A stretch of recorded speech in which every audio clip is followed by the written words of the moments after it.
जय जिनेन्द्र। आपने पूछा कि अखिल भारतवर्षीय दिगंबर जैन विद्वत परिषद क्या है, इसका कुछ परिचय दीजिए। इसलिए संक्षेप में कुछ कहता हूँ। 20वीं शताब्दी के प्रारंभ में जैन विद्वानों की संख्या बहुत सीमित थी, बहुत दुर्लभ थे। किसी भी जैन सिद्धांत को मूल प्राकृत संस्कृत से पढ़ना समझना हो तो बहुत कठिनाई होती थी। लेकिन पंडित गोपाल दास जी बरैया आदि के सत प्रयत्नों से कुछ विद्वान तैयार हुए और फिर से जैन विद्वानों की कुछ संख्या देश में दिखाई देने लगी, जिनमें पंडित नाथूराम जी प्रेमी, जुगल किशोर जी मुक्त्यार, शीतल प्रसाद जी ब्रह्मचारी आदि अनेक विद्वान विशेष उल्लेखनीय हैं। इनके अलावा भी doctor Hiralal Jain, doctor A.N. Upadhyay, Pandit Devki Nandan Shastri, Pandit Kailash Chand ji, Pandit Phoolchand ji आदि विद्वानों के नाम विशेष उल्लेखनीय हैं। इन विद्वानों को देखकर पंडित गणेश प्रसाद जी वर्णी बहुत प्रसन्न होते थे, प्रमुदित होते थे और इनसे बहुत ज्ञान चर्चा किया करते थे। लेकिन पंडित गणेश प्रसाद जी वर्णी जी को इस बात का मन में बहुत दुख रहता था कि हमारी जैन समाज में ये जो उद्भट विद्वान तैयार हुए हैं, इनको उचित प्रतिष्ठा प्राप्त नहीं हो रही है। पंडित शब्द की जो ऊंचाइयां हैं वो इनको मिलनी चाहिए। पंडित शब्द हल्का, अनादर का वाचक जनता में नहीं रहना चाहिए। यदि ये सभी विद्वान संगठित भी हो जाएं और इनको उचित प्रतिष्ठा भी मिल जाए तो जैन धर्म की प्रभावना बहुत अधिक की जा सकती है। ये वैज्ञानिक युग है, इसमें ये काम बहुत आवश्यक है। वे अपनी ये भावना यदा कदा व्यक्त भी करते रहते थे, लेकिन कोई योग नहीं बन पा रहा था। आखिरकार 2 नवंबर 1944 को कलकत्ता में एक बहुत बड़ा कार्यक्रम था।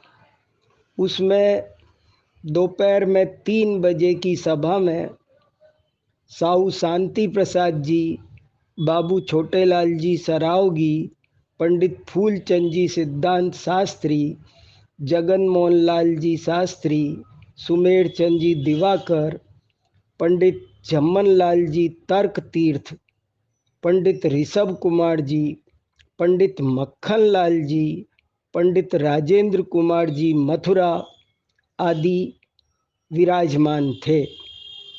और वहीं पर ये घोषणा की गई कि आज हम अखिल भारतवर्षीय दिगंबर जैन विद्वत परिषद की स्थापना करते हैं और वर्णी जी के स्वप्नों को साकार करने का संकल्प करते हैं।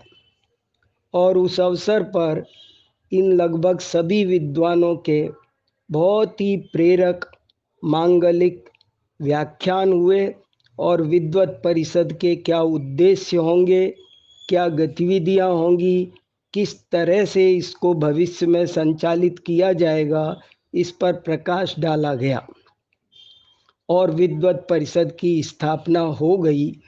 आज उस बात को लगभग 80 वर्ष होने वाले हैं। धीरे धीरे इस विद्वत परिषद ने अपना काम आगे बढ़ाया, जिसमें सबसे पहला काम ये था कि इसका प्रतिवर्ष एक अधिवेशन होगा और ये अधिवेशन कटनी, मथुरा, बरुआ सागर, खुरई, द्रोणगिरी, जबलपुर, ललितपुर, सिवनी, दिल्ली, सागर, शिवपुरी, फिरोजाबाद, सतना, खुरई आदि अनेक स्थानों पर संपन्न हुए।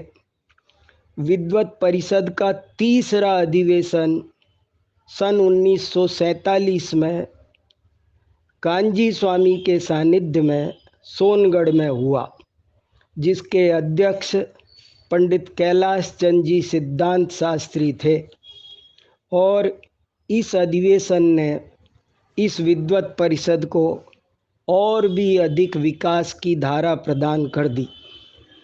इस विद्वत परिषद ने तत्व ज्ञान को ईमानदारी से समझने का संकल्प किया, उसकी गहराई में जाने का निर्णय किया और विद्वत परिषद की कुछ गतिविधियों को भी बढ़ाने का संकल्प किया। शोध खोज को बढ़ावा देना भी विद्वत परिषद का एक महत्वपूर्ण कार्य था। इसलिए डॉक्टर नेमीचंद शास्त्री ज्योतिषाचार्य की अनेक कृतियाँ, जैसे कि तीर्थंकर महावीर और उनकी आचार्य परंपरा है 4 भागों में, भारतीय संस्कृति के विकास में जैनाचार्यों का योगदान है 2 भागों में, ऐसी अनेक बहुत ही महत्वपूर्ण कृतियाँ प्रकाशित हुई। इसके अलावा भी किस तरह से विद्वत परिषद में सब विद्वान मिलकर के जैन दर्शन को समझें, समझाएं और उसकी व्यापक विद्याओं का प्रचार प्रसार करें। साहित्य, अध्यात्म, पुरातत्व, इतिहास, संस्कृति, व्याकरण, इन सभी पर धीरे धीरे कार्य आगे बढ़े। जो पांडुलिपियाँ यहाँ वहाँ ग्रंथ भंडारों में सुरक्षित हैं, उन पर काम किया जाए, उनका संपादन किया जाए। इस दिशा में भी अनेक काम प्रारंभ किए गए और भी बहुत कुछ सोचा गया और वही विद्वत परिषद धीरे धीरे अभी तक चली आ रही है। अभी इसमें डॉक्टर हुकमचंद भारिल इसके अध्यक्ष थे और वही इस विद्वत परिषद का उत्तरदायित्व संभाल रहे थे और ये विद्वत परिषद समय समय पर कोई पुरस्कार आदि भी देती रही है। पर अब हम सबको विचार करना है, क्योंकि डॉक्टर हुकमचंद भारिल भी अब हमारे बीच से चले गए हैं।